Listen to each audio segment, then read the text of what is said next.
అన్న ఈ 2 సంవత్సరాల కూటమి పాలనలో మీకు గన్మెన్లు రావడం మినహాయించి మీరు అనుకున్నటువంటివి కాకపోగా మీ చుట్టూ అప్పుడు ఏదైతే ప్రాణాలొడ్డి పనిచేసినటువంటి కార్యకర్తలకు కూడా పనులు జరగలేదు, పదవులు రాలేదు. దీన్ని మనం ఏ విధంగా చూడాలంటారు మరి?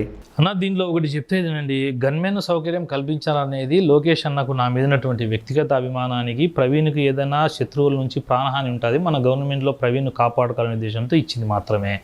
రెండవది, నేను ఎప్పుడు కూడా ఏదైనా ఒక అధినాయకులకి బరువయ్యే లీడర్ని కాదు. ఎందుకంటే నేను పోయి నాకు ఈ కాంట్రాక్ట్ ఇవ్వండి, నాకు ఆ వర్క్ ఇవ్వండి, నాకు ఆ డబ్బులు ఇవ్వండి, నాకు ఇసుకే చెప్పండి, లేకపోతే నాకు ఇంకొకటి అసాంఘిక కార్యక్రమాలు చేసుకుంటాను, నాకు సహకరించని అడిగే వ్యక్తిని కాదు నేను.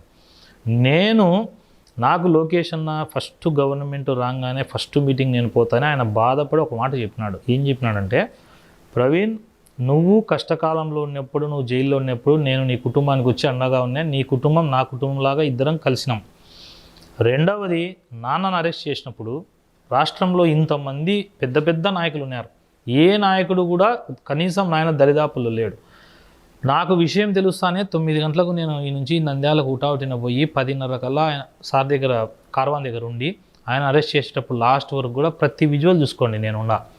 ప్రవీణ్ మా నాన్న కూడా కష్టంలో ఉన్నప్పుడు నేనైతే నీకు ఎట్లా అండగా వచ్చానో నువ్వు ఆ రోజు వచ్చినావు, నీ మీద నాకు అంత వ్యక్తిగత అభిమానానికి కారణం అదే.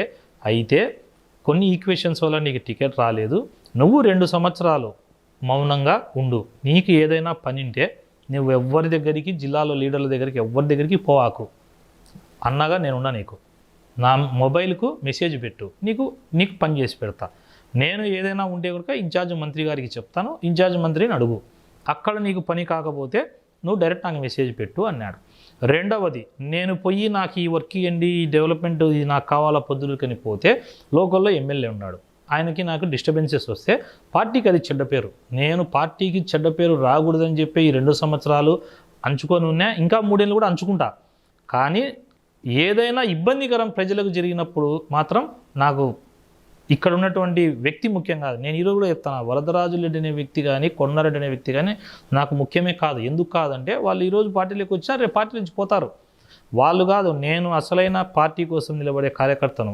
నేను ఈరోజు మళ్ళీ చెప్తాను, అధికారము తెలుగుదేశం పార్టీకి ఉంది కాబట్టే వీళ్ళు ఉండారు, వీళ్ళు అధికారం లేకపోతే ఉండరనే దానికి 19 నుంచి 24 ఎగ్జాంపుల్. కాబట్టి పనులు జరిగితేనే ఉండాలా, పనులు జరగకపోతే ఉండకూడదనే అది కాన్సెప్ట్ ఇప్పుడు నాయకులు. ఎందుకంటే మనం చాలా మందిని చూసినాం, వైఎస్ఆర్ పార్టీలో కానీ టీడీపీలో కానీ రాజ్యసభలు ఎమ్మెల్సీలు తీసుకుంటారు, గవర్నమెంట్ పడిపోయి ఇటు మారిందనుకో టక్కని దాంట్లో ఉండే రాజ్యసభ్యులు అందరూ ఇళ్ళకి వస్తారు, ఈ పక్క ఉండే వాళ్ళందరూ మళ్ళీ ఆ పక్క పోతారు. కానీ ప్రవీణ్ అనే వ్యక్తి అట్లాంటి వాడు కాదు.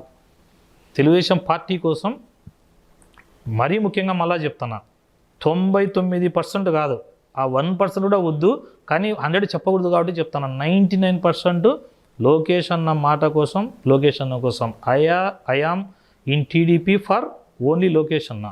మీరు రాబోయే కండ్ల ముందు కనిపిస్తూ ఉన్నాయి స్థానిక సంస్థ ఎన్నికలు. స్థానిక సంస్థల ఎన్నికల్లో ప్రవీణ్ వర్గం పోటీ చేస్తుందా? పోటీ చేస్తే అది సైకిల్ గుర్తు ఉంటుందా, లేకపోతే నీ వర్గంగానే పోటీ చేస్తుందా? అసలు నీకంటూ ఒక వర్గం ఇప్పటికే పొద్దుటూరులో ఉందా? నా ప్రొద్దుటూరులో ప్రవీణ్ వర్గం అనే వర్డును ఫస్ట్ పక్కన పెట్టండి. తెలుగుదేశం పార్టీ మేమంతా ఒక వర్గం.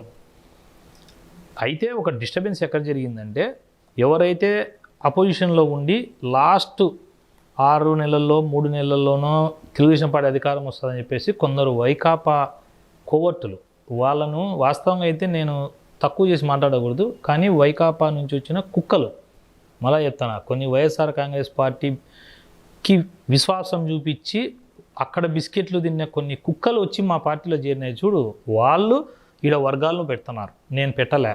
రెండవది, ప్రవీణ్ అనే వ్యక్తికి వర్గం అనేది నన్ను అభిమానించే వాళ్ళు ఉన్నారు, అది వేరు. కానీ తెలుగుదేశం పార్టీ నా కుటుంబం, నా వర్గం.